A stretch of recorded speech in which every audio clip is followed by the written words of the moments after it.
بعد. عن أبي هريرة رضي الله عنه قال سئل رسول الله صلى الله عليه وسلم أي العمل أفضل؟ قال إيمان بالله ورسوله. قيل ثم ماذا؟ قال الجهاد في سبيل الله. قيل ثم ماذا؟ قال حج مبرور. متفق عليه. كتاب رياض الصالحين 230 نمبر باب شروع. باب مبارک ردی کی چی وجوبیت د جهاد او داغي فضیلت. اول نمبر حدیث ته ابي هريره نے روایت کی داوی چی سئل رسول الله صلی الله علیه وسلم د رسول الله صلی الله علیه وسلم نے تاسو وکړه شو اي العمل افضل. اذا الله پیغمبر صلی الله علیه وسلم کوم یو عمل ډیر بهتر دی؟ دا یو عمل چې پاغي باندې بنده الله ته ډیر نزدیکی او د الله سره محبت پیدا کیږي. دا کوم عمل دی په اسلام کې چې هغه ډیر بهتر دی بنده وکي؟ قال د الله پیغمبر تعالی ایمان بالله ورسوله. بهترین عمل هغه دی مؤمن مسلمان د پاره یو کس د پاره دا خبره ده چې ایمان ناوړي د الله په توحید باندې او ایمان ناوړي د الله د پیغمبر هغه رسالت باندې چې د الله توحید هغه ومني او د الله د پیغمبر صلی الله علیه وسلم نبوت هغه ومني. دا بهترین عمل دی. قیل د الله پیغمبر ته ویل شو ثم ماذا؟ اې د الله پیغمبر بیا کوم یو عمل دی د دینه بعد؟ د الله پیغمبر ته الجهاد فی سبیل الله. د ایمان بالله او د ایمان بالرسول نه رسته بهترین عمل د الله په لار کې jihad کول دي. ځکه د ایمان چې پاتې کیږي په معاشره کې په ملکونو کې په مقدس مکه باندې د ایمان هغه تخم چې وده کوي نمو کوي دا په jihad فی سبیل الله باندې د الله په لار کې jihad کول. قیل د الله پیغمبر ته ویل ثم ماذا؟ بیا کوم عمل دی د الله پیغمبر دینه بعد؟ قال د الله پیغمبر ته ویلا حج مبرور. هغه حج هغه قبول شوی حج. ابن عبد البر وی مبرور معنی دا هغه حج هو الذي لا رياء فيه ولا سمعه ولا رفث ولا فسوق ويكون بمال حلال. حج مبرور هغه ته ویل کیږي چې پاغي کې ریا نه ځان خودنه نه پاغي کې سمعت نه خلکو ته اورینه چې ما دې حج کو پاغي کې دغه شانته زنا او فحش خبرې نه پاغي کې ګناه نه او هغه په دې مال باندې وشي چې هغه پاک حلال مال وي. هغه دوکو هغه شراب هغه غلا او هغه دغه شانته حرام مال د چا حق نه وي او تا په حلال باندې ګټل پاغي باندې حج وکي هغه ته ویل کی حج مبرور. دا بر روایت هغه سره متعلق دي. دویم نمبر روایت عبد الله بن مسعود روایت ته رضی الله عنه ناغوي قلت يا رسول الله ما د الله پیغمبر ته وی د الله پیغمبره اي العمل احب الى الله تعالى؟ کوم یو عمل الله ته ډیر خوښ دی چې الله سره ډیر مینه کوي په ټول اعمالو الله ته خو عمل کوم یو دی؟ قال د الله پیغمبر الصلاه على وقتها. نو په خپل وخت باندې کول. په بل روایت کې راځي الصلاه في اول وقتها. نو په اول وخت کول چې مؤذن اذان وکي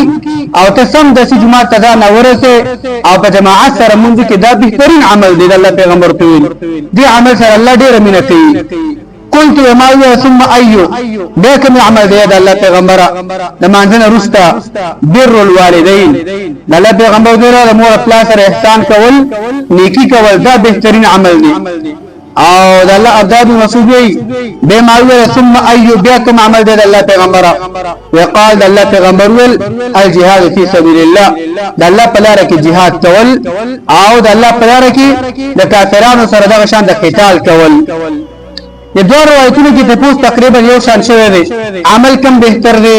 او دغه شان د کوم عمل څخه د الله ډیر مینه ده. صحابه کرام مختلف دي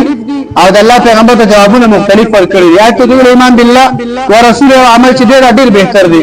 دغه ته صلات علی وقتها یو خبره دا چې نبی صلی الله علیه وسلم دغه حالات د قتل اق شان د خبره به کوله یو انسان ته به قتل داغي تاسو ته به قتل شخص ته به قتل چې دې شخص لپاره بهترین عمل کوم یو دی چې دې سره مینه ډیره ده دې خوخی ډیر او دا داغي پابند پاتې کیږي الله پیغمبر به داغي متعلق جواب ورکاو چې دې کس دې جواب ته دې کار ته ډیر ضرورت دی دا خوشت دي چې ایمان بالله ورسوله دا د ټول اعمال سر دی ایمان چې برابر لی حج نه قبليږي ایمان چې برابر لی روزه نه قبليږي jihad نه قبليږي ایمان بالله او ایمان بالرسول دا خو په ټول کې بهترین دی دا خو په ټول کې اول سر دی عبد الله پیغمبر ته عبد الله بن مسعود ته ویلا موږ په خپل وخت باندې کول دا اعلان د ټول امت ته چې ګوره غم به موږ کوي دیړي کې د موږ غم بکې تجارت کې د موږ غم بکې دنیا کار کې د موږ غم بکې هر څه نمک کې د موږ غم کول او دا شان ته داګه نورستا عبد الله بن مسعود بلار مړو او داغي مور ژوندۍ و نو هغه د مانځه وروسته حقوق العباد بکار دي د مور سره نیکی کول د مور سره احسان کول د مور خپل سره یعنی هغه ضرورت دي خبره ځکه دې خبره چې هغه مور و هیڅوک د خدمت نو دې ته وایي چې مور خپل سره نیکی کول احسان کول ضرورتونه داغي علاج معالجه داغي د شان داغي غم او داغي غم کول دا بهترین عمل دی الله دې موږ تاسو ته فکر دې دې ټول اعمال هغه ساتنه کیږي هغه حفاظت کیږي د حرمین حفاظت کیږي د مسلمان د عزتونو د اسلامي خاور حفاظت کیږي د حج باندې د جهاد په سبیل الله باندې د الله په لار کې جهاد کول باندې کیږي ډیر وخت داسي جهاد پر کفایي یعنی د دشمن د خوانه د کافر د خوانه اسلامي خاور باندې کم تعرض نه شوی بس مجاهدین سرحدات حفاظت کی او دعات حفاظت کی دعوت رواني په دې وخت کې مؤمنانو مسلمانانو جهاد پر کفایي دي چې په دې وخت کې دغه شانته فرضي حج راغی نو دې جهاد نه فرضي حج کول دا ډېر غوړه عمل دی دا ډېر غوړه عمل دی ولدا شانته یو دغه شانته هغه حج دی بل خو دغه شانته فرضي عین جهاد د فرضي عین جهاد ته ویل کیږي ابل ویلا اسلامي خاور باندې تعرض شوی دی هغه کافرانو نیولې ده د دې دشمنانو نیولې ده دا غزه مسلمانان دفاع دغه نش کوله اگر ګرځول نشي داغه نه دغه شان دغه خواته نور ملکونه نش کوله ټول نړۍ مسلمانانو باندې لازم دي چې دغه کافرانو نه دغه ظالمانو اسلامي خاور کې هغه آزاد دي په ټول باندې به jihad هغه ته هغه فرض عین دی هغه ټول به jihad کوي نو دا چې فرض عین jihad دا دغه شان د حجونه دا دغه شان د نور اعمال نه بهترین عمل دی او دا هم دې نه کیږي چې سره jihad سره رمینه کوي او جذبات کې راش چې jihad دیو د الله د لپاره قرباني ده بس ځان خودکشي هغه ځان دغه شان د ځان مری نیولې او نور اعمالو کې د کوتای پیدا کیږي نه نن سبا کوم تاسو ګورئ نن سبا چې مسلمانان امتحان کوي هر څه چې ګورئ بس د خپل باچا نه ګیلمن ده اوس مسلمانان حاکمان دي او د مسلمانانو د سعودي حاکم دي او د قطر حاکم دي او زمونږ اوسه د ملکونو خلک یاد هر څه وګوره برېور به باس کړه فلسطین ودی تاسو موږ تاسو غوندي هغه نه په خلک به باس کې منګ لګي دا زمونږ اساس ذمہواری ده زمونږ اساس ذمہواری ده هغه jihad زمونږ اساس وسته نشته دي توان نشته دي سي قائد نشته دي چا په سلاو دي چې کس نشته دي زمونږ اساس د حفاظت څوک نشته دي زمونږ اساس غږ jihad ده چې دا شان د په وخت باندې پینځه وخت موږ جماعت سره غږ jihad زمونږ اساس ده چې د خپل اولاد او زنانو خطر تربیت وکړي غږ jihad زمونږ اساس ده چې دې جماعت د امام ما دای مشران دي غږ jihad د مشران زما ده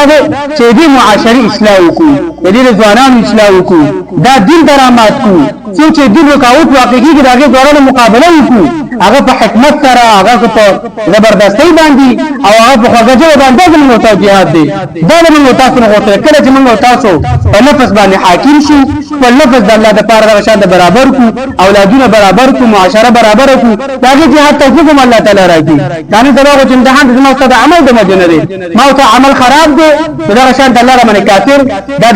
دا الله سپری موږ تاسو باندې مسلط کړی دي دا شان نه نه بیت المقدس ورو سبب را عزتونه لسی نن د فلسطین خو نن د سرلو بکیږي سبب زمو ته د عزت سرلو بکیږي کفر اسلام ته متوجه شو والله کدي شي حالات وي کدا حرمین الله دې وفر نکي کدا حرمین باندې قبضه وکي ګوره دې بناله کې دې من چانه موږ نشته چاغه ودغه شان د خلکو هغه لاسنیو کی او دې خلکو مخه ونیسي مخه تنسي ایمان بینسو کله ما اوس ایمان قوي داخله به الله بخپل وي او کله ما اوس ایمان کې نقصان دې ایمان چې ما ته جماعت نشي راوړل دې ایمان چې ما ته په مفانه کې نشي پرې خو دی د ایمان چې خپل خپلې کې پرورې کې بل طرف شانته هغه تربورې ته راځي کدا زما ایمان ما وتاي وګوره دا یاد ساتي دا نن چې کوم اورت کې او کوم عزت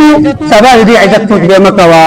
او کچر تنن دې خپل ایمان غم وکړو دا اولادونو غم وکړو د زنانو غم وکړو زمونږ استاد ان شاء الله دا چې رانه دوام الله تعالی عزت به ترا کی او دا د ایمان په عزت مانی چې ایمان عزت مو کو الله به هر ترا کی او چې ایمان د شانته زما استاد وجنه د کمزوري سره مو کی الله مک الله دې په دې باندې راځي شو الله دې څونی کی زمونږ استاد ټول دا شانته څنګه چې راغی د قرآن درمیان سره لوبي کیږي وشي دا شانته به زما استاد سره کیږي دا زما استاد لپاره امتحان دی او الله دې امتحان کې موږ تاسو کامیاب کی الله دې موږ تاسو هغه اعمال توفیق راکړي د اقوال توفیق راکړي چې الله ته راضي کیږي او د الله مدد ته باندې راضي وصلی الله علی نبینا محمد